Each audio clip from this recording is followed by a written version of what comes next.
there's so much now about trying to grab that 3-second piece of attention that we're losing sight of the fact that our job is to help people be better and improve whatever result it is that they're paying for us to improve.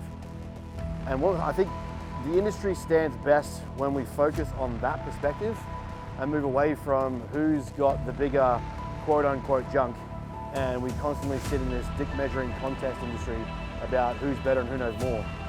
That doesn't serve the end user that is our client or athlete.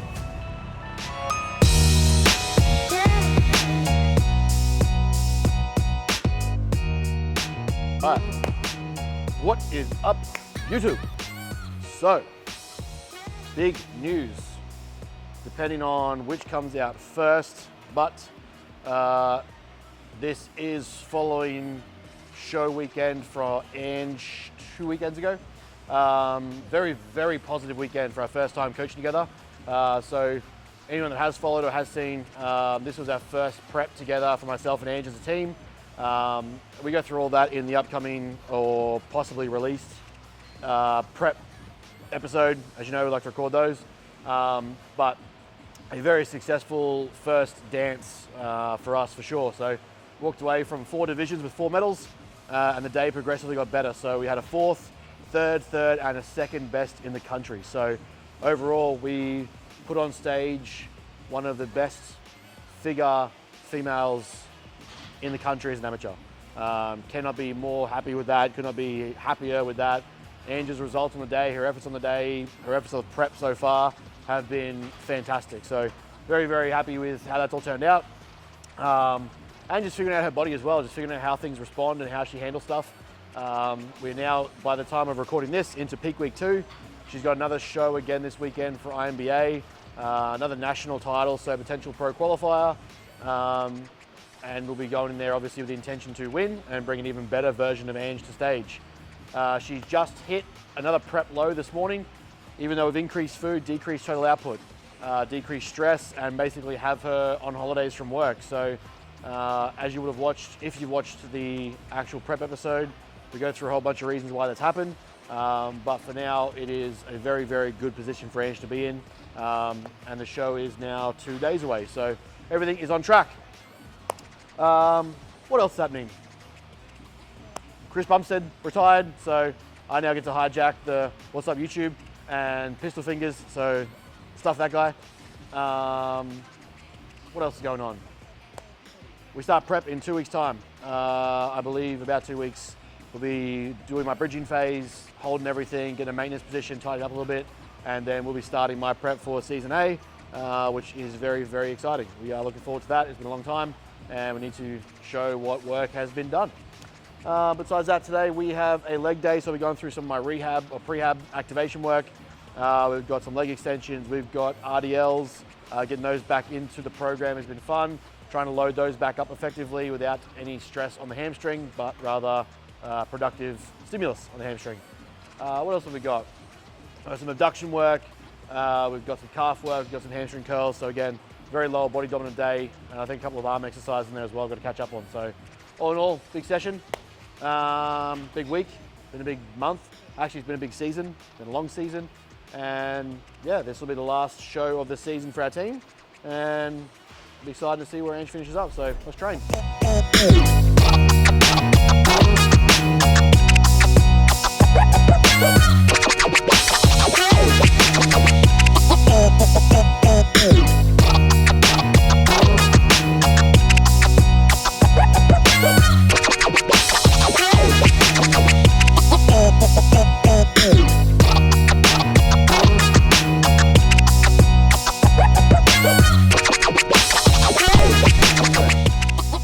Bunch of questions and stuff to get through today, but I wanted to address something with the absolute zero weight that I have in this industry that I think people should hear or think about. There's a lot of shit, for lack of better words, going back and forth in the industry in the moment. A lot of knee jerking, circle jerking, people trying to argue, fight, and bicker about who knows more and whose way is the best way, and everyone thinks that their stuff's the best stuff, and actual infighting inside a field or industry that's supposed to help people be better. And one of the things that I've noticed happening more and more in industry, especially as like bigger names and the social media still requires people to be clicky, requires them to be attention grabbing, and less about the end user, is people need to go back to that initial feeling they had when they served their first 5 to 10 clients. Every time that client would send you a message about how happy they feel losing weight, or getting that progress on stage, or increasing the lift on their top set for a bench press. And we all used to feel a certain way about it, and everyone get excited and fulfilled about the fact that they just helped change someone's life. A lot of coaches need to go back to what that feeling was like and think about that as they grow on social media, or as they grow their presence in the industry, whether they're at the top or coming up, whatever. We need to go back to the fact that a coach's job is to impact and change lives and work with people, not brag about who knows the most in how their scientific literature is better than someone else's, or their approach to training hypertrophy is better than someone else's, or their sprint speed or run mechanics are better than someone else's. There's so much now about trying to grab that 3-second piece of attention that we're losing sight of the fact that our job is to help people be better and improve whatever result it is that they're paying for us to improve. And I think the industry stands best when we focus on that perspective and move away from who's got the bigger quote-unquote junk, and we constantly sit in this dick measuring contest industry about who's better and who knows more. That doesn't serve the end user that is our client or athlete. It's just about who can out-circle jerk the next coach. And that's got nothing to do with coaching. I think that's where a lot of this industry is starting to go wrong. We need to get away from.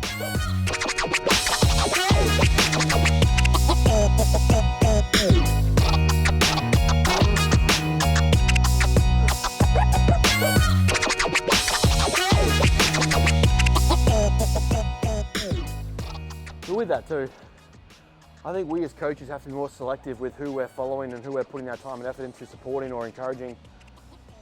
The amount of great coaches that we know now that I'm around, that they're putting together summits, workshops, lecture series, education that actually impacts you as the end user for coaching, with tools and strategies that you can actually apply straight to your client. That's where you've got to be selective. The Real Coaches Summit, the Silverback Summit, Coach Catalyst Summit. These things where someone in the trenches is putting together educational environments that make you as the coach better, or you as the athlete or individual better, is such an important thing to get amongst. And we need more of that. Less BS about who has the best 3 to 6 second hook on Instagram for stuff that really isn't that important.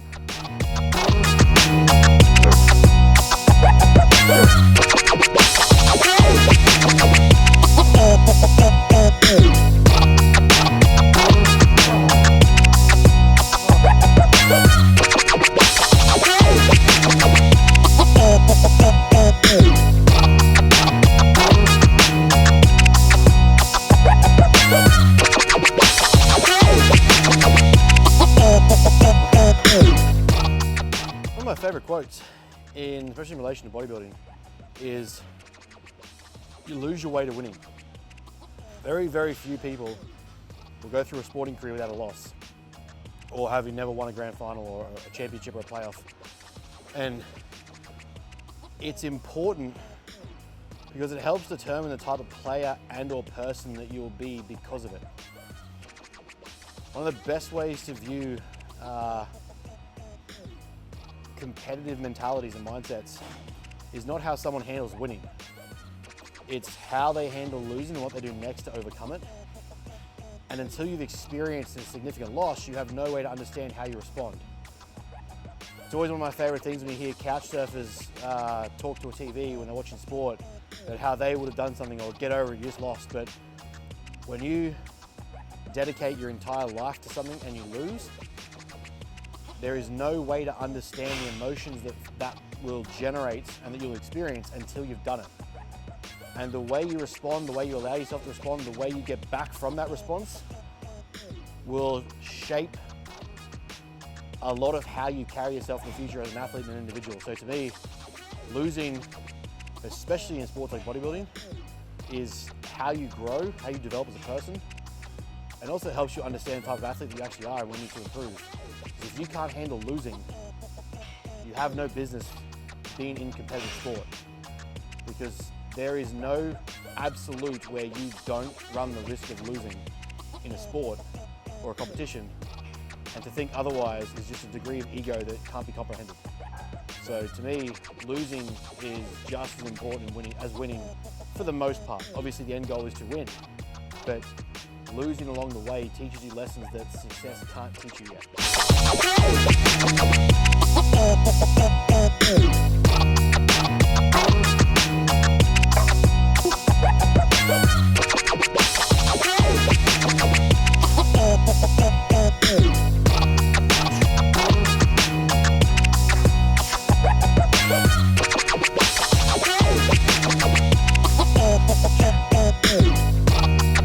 Most likely what will happen is your grip will give out before your muscle does. Exactly, so we don't want that to be the case. So you have this to offset that. So basically these act as like a kind of like a lever, like a hook. Like it's kind of like a crane, helps you latch on. So then what's going to happen is this won't give out. Your hands can give out, but it'll stay locked in. So what we're going to do, put them on your wrist. Put them around your wrist. Yeah. So actually I'll go from scratch. Okay. So it's called the tongue and tail, right? Yep. So this goes in, feeds in. Now you want the strap to run underside of your palm and across that grip there. So between the gap of your thumb and your primary finger. Okay. So see how it's going to run through there? Yep. That's how it hooks. So it basically it uses itself to tighten. Yep. Then under, and we're just going to wrap. So I like to try and use the same hand to kind of tighten it. Yep. Wrap it over, and then kind of wrap it under itself so you're latching on with your own grip. So that kind of locks it in place. So see now how it's like the tongue is under the bar. So what will happen is like you don't want to be able to roll the bar and it slip off. So what we do is you counter wrap it to the bar itself. So the bar moves this way, I'm going to wrap it this way. That way. Gotcha. Under, pull it in. That's going to pull me into the bar. And so even if my grip gives out, you'll see when I latch it, my grip can go, like basically completely lose, and it'll still pull up with me. So, so use them. I'm gonna have to play around. Please use them. They will. Yeah. You don't. Yeah. It was like you want to be able to grip the bar. Yeah, I'm old already. Don't want to rip the skin. Yeah. That's okay. Yeah. Make sure you use them because your training will just go so much harder as well.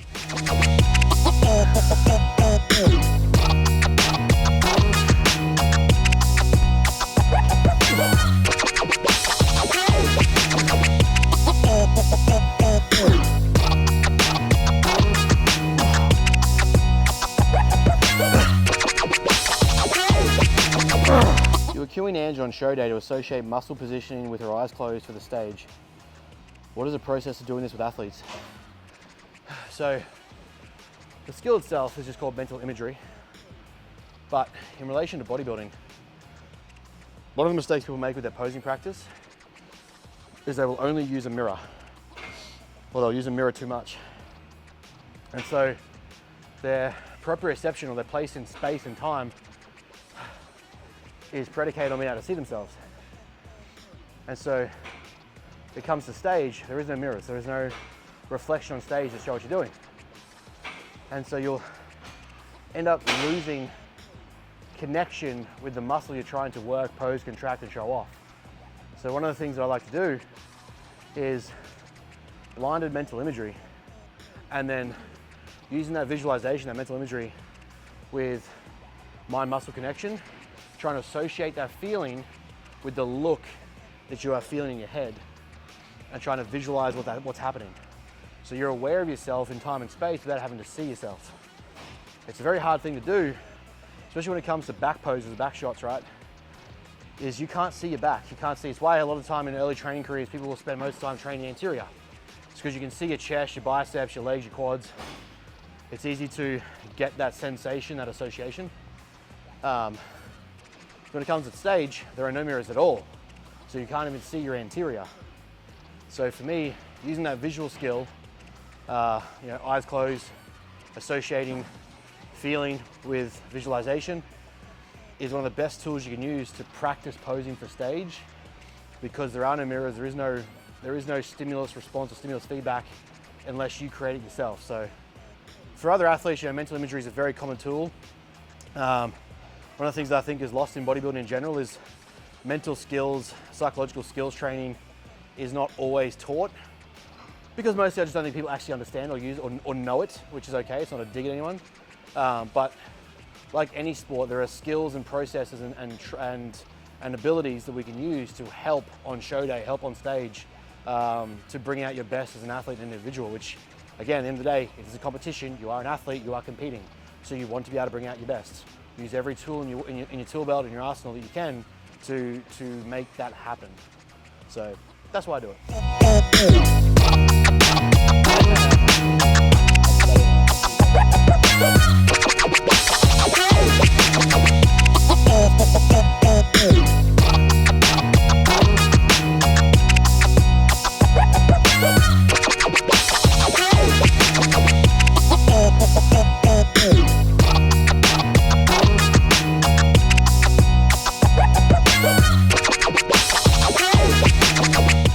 Mental chatter the night before comp, meaning physique contest.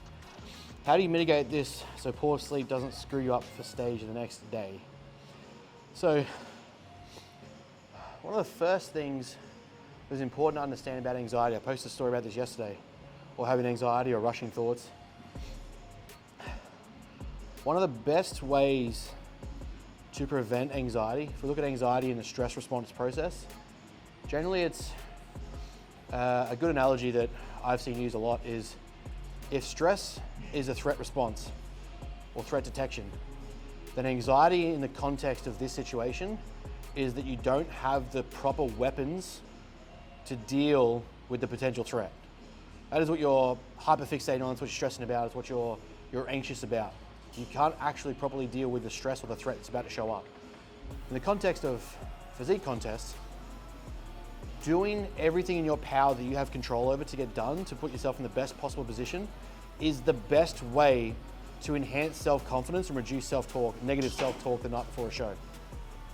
If your thoughts are anything along the lines of, I could have done X, or could I have done more here, or what if I did this, in the sense of, deep down that you missed a box, or that you didn't tick your steps, or that you weren't sleeping your 7 to 9 hours, or you weren't hitting your protein targets, or you were overeating, there's nothing really that can undo that, because deep down in your heart of hearts that you didn't do what was required to bring your best on stage.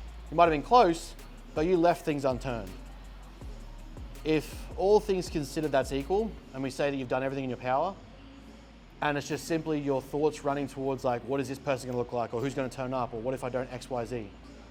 I think it was like 2 nights before stage, I had a dream where I went on stage in my posing trunks, literally a G-string, and I was off-season fat, I was untanned, I was unshaved, versus everyone that was literally in condition, stage ready, shredded to the bone, and basically went out and just absolutely shit the bed with it. That was the thought process that came across my mind, because that's what our sport is. And so to think you won't have those thoughts, I think is a little unfair on yourself. But primarily, one of the things I like to do with clients is have them journal out their thoughts, have them journal out their feelings and experiences leading up to the show, and just remind themselves of where they've come from and what they've done, because it's now outside of their control. As long as you've done everything in your power up to that point, having the ability to write down your thoughts and recognize if they're true or not is one of the best tools that you can have. It's one of the best powers that you have coming up to stage. If the thoughts are left in your head, they'll run wild. If you can take them and put them into something, I still have my notes on my phone from literally the night before Nationals about how I reflected on what we'd done, where I was, placing, finishing, where I was ending up. And so having that tool takes the thoughts out of your head, unscrambles them, and it helps you rationalize the truth of them. Is there truth to this? Well, I don't know who's gonna turn up. Is there truth to this? Well, I don't know what anyone else is gonna look like. I don't know where anyone else is gonna place. I don't know what the judge is gonna look for specifically. It's all gonna depend on the day outside of my control. So pairing that with recognizing that the show is outside of your control now are the 2 best things you can do to control chatter the night before a show. So use those 2 things how you will. Agree with them, don't disagree, or disagree with them, I don't care. It's worked for me, it's worked for athletes, so use them how you want.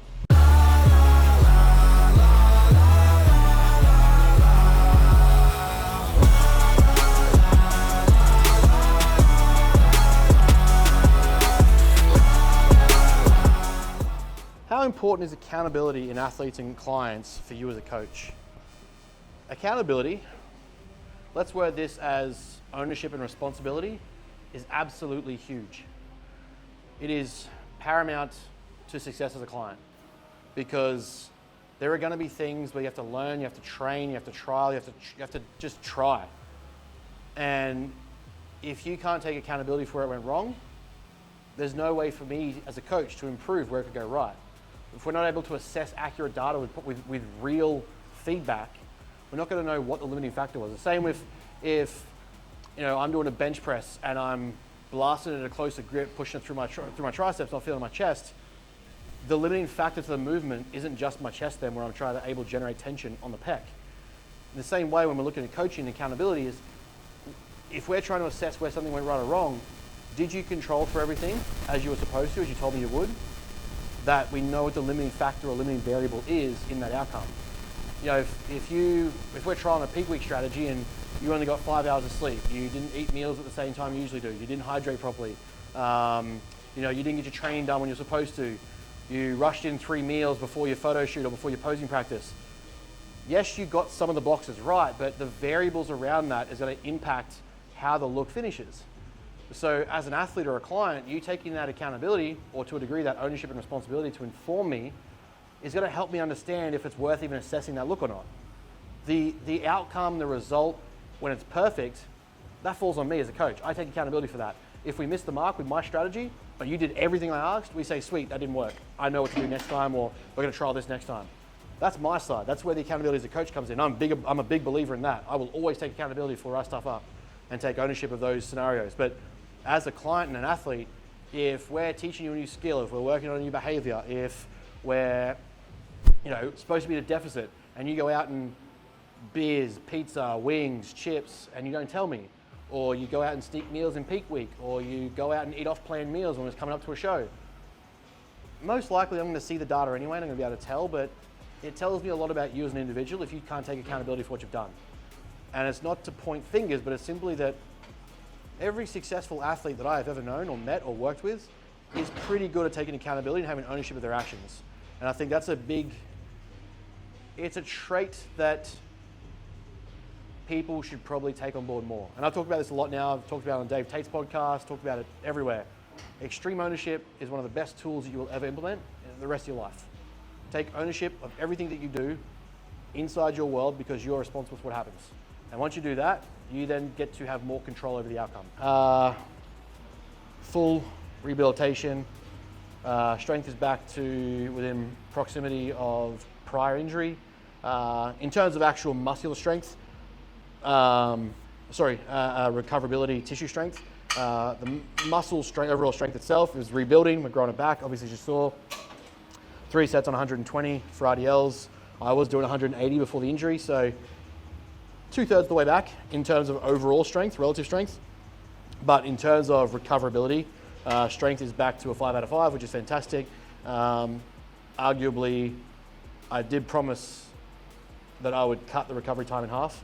It was prescribed to be about a 12-week process. We were back to full loading and range of motion within 6. So yeah, goes to show, give your word, stick to it, put the effort in, do what's required, do what's asked, and the results will show up. So now I get to start my prep with a fully strengthened hamstring.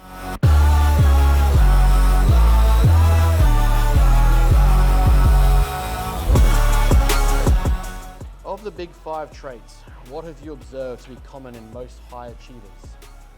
I believe it's Wall Street CEOs, the top 10% of Fortune 500 CEOs have a high propensity, is what we call in personality psychology the dark triad, which is basically psychopathy, so basically psychopath, sociopathy, so sociopath, Machiavellism, which is basically high level manipulation.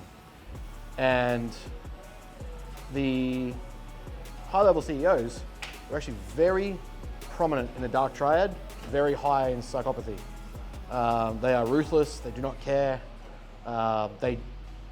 They will happily trade off, in order to beat a competitor and make more money, they will happily trade off family time, social time, holidays, any sense of work-life balance. They will actively work not only to win against the competition, but ensure that the competition loses. So when you see like big ticket mergers and big ticket purchases, company acquisitions, it's a game to them. So that's an interesting sort of like side point. But in regards to athletes,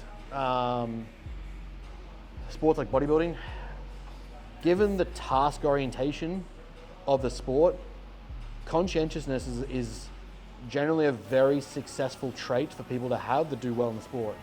Being highly task orientated in a sport that is very much driven by habituation and processes, it's very clear that conscientiousness is a key ticket item to long-term success in the game. If you can't be task-orientated, process-driven in day-to-day actions when it comes to bodybuilding, it doesn't matter how well you do the last 6 weeks if you were absolutely dog shit in the first 20. So it's a continually ongoing process that requires action after action, day after day, and that is a lot more conscientiousness than anything else.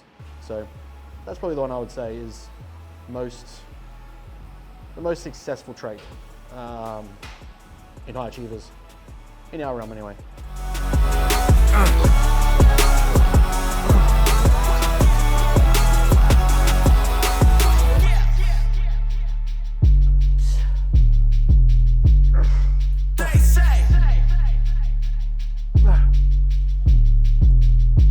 Not a question in the app in the list, but just wanted to say how humbling it was seeing the comments and feedback that we've received on the podcast with Dave Tate, both on our stuff and even on the page itself. We've gone through and checked it and had a look over feedback, things people say. I get conscious to make sure I deliver high quality information, or try to deliver high quality information, and hopefully with the intention to improve someone's life or improve an outcome, not just to hear the sound of my own voice.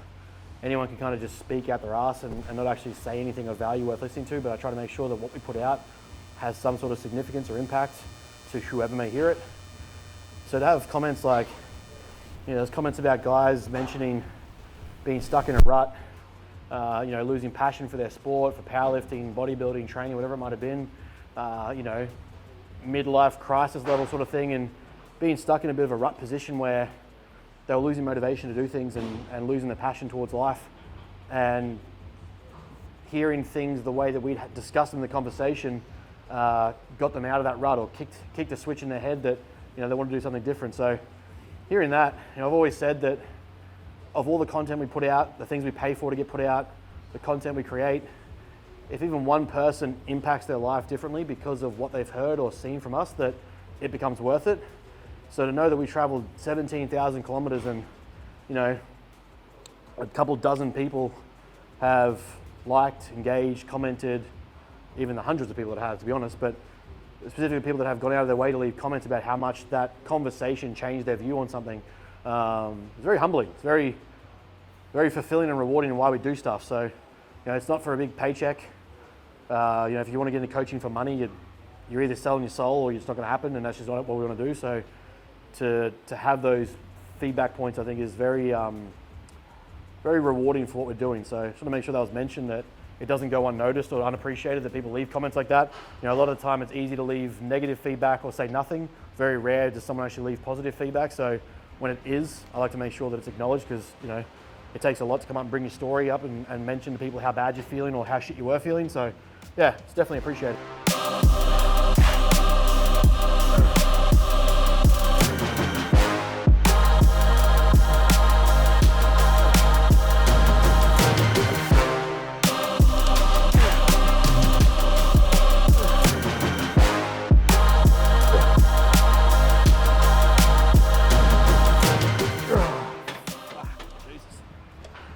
Is problem solving something an athlete should void themselves of and hand to a coach, or should both parties work on it?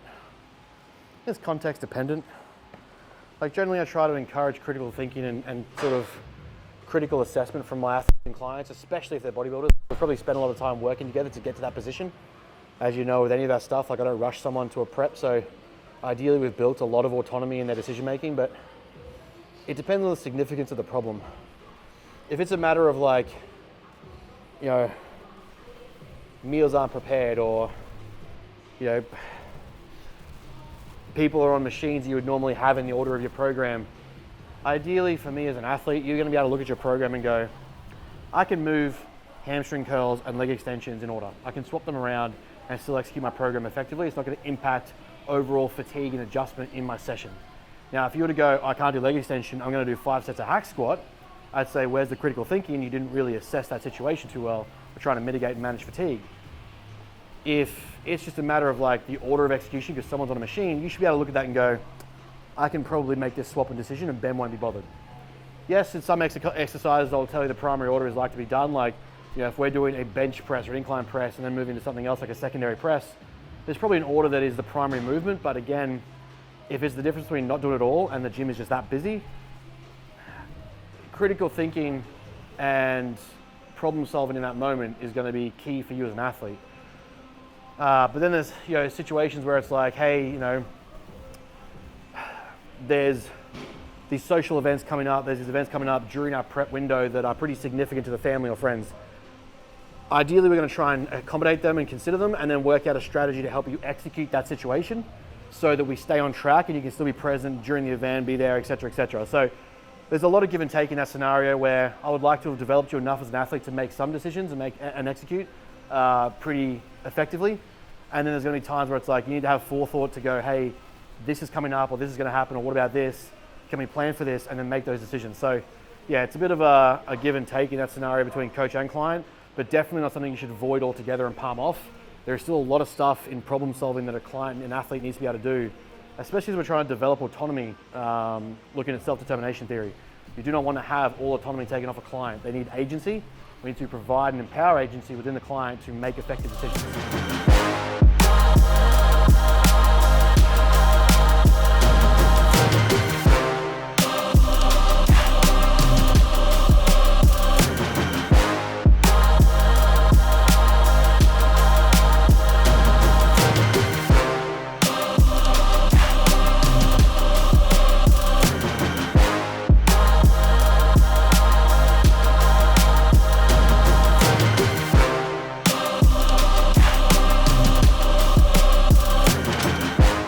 Alrighty guys, so that is the end of our leg day, post rehab, legs getting stronger, prep is about to start, so make sure we're taking care of that.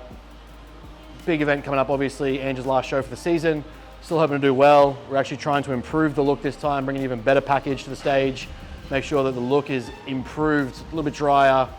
Fullness is going to be, you know, roughly the same. We're trying to aim for that same sort of like load up, but just emphasize that dryness a bit more and try and bring out a little bit more of that condition on stage. It was one of our key attributes that helped us stand out, so we're going to really try and make that pop and shine and try and just get her that pro win. Now, you know, again, there's no control or expectation that we get it, but to me, it is an athletic endeavor, it's a competitive endeavor. We get up there to compete, to win, and then where you fall is where you fall. You know, it's not going there to say that you will win. There's a big difference there in the language. Coaching spots are available. Remember, season B is open for next year, 2025. We prep long before prep starts, so do not join, you know, do not book in a consult for a 20-week prep, 21 weeks out. We need to work together, spend time together, get you in the best possible position to prep. That can be 2025, 2026, 2027, it doesn't matter. The longer you're with a coach, the better off you're going to be when it comes time to get on stage. So that's the strategy that we like to work with, and it's what we like to push. So book in your consult, it's free. Spend time together, have a conversation, see if we can work together, see if I suit you, see if our system suits you, and vice versa, see if you actually suit me in the way that we can work. So all in all, those spots are available. Book in your free call. That's that.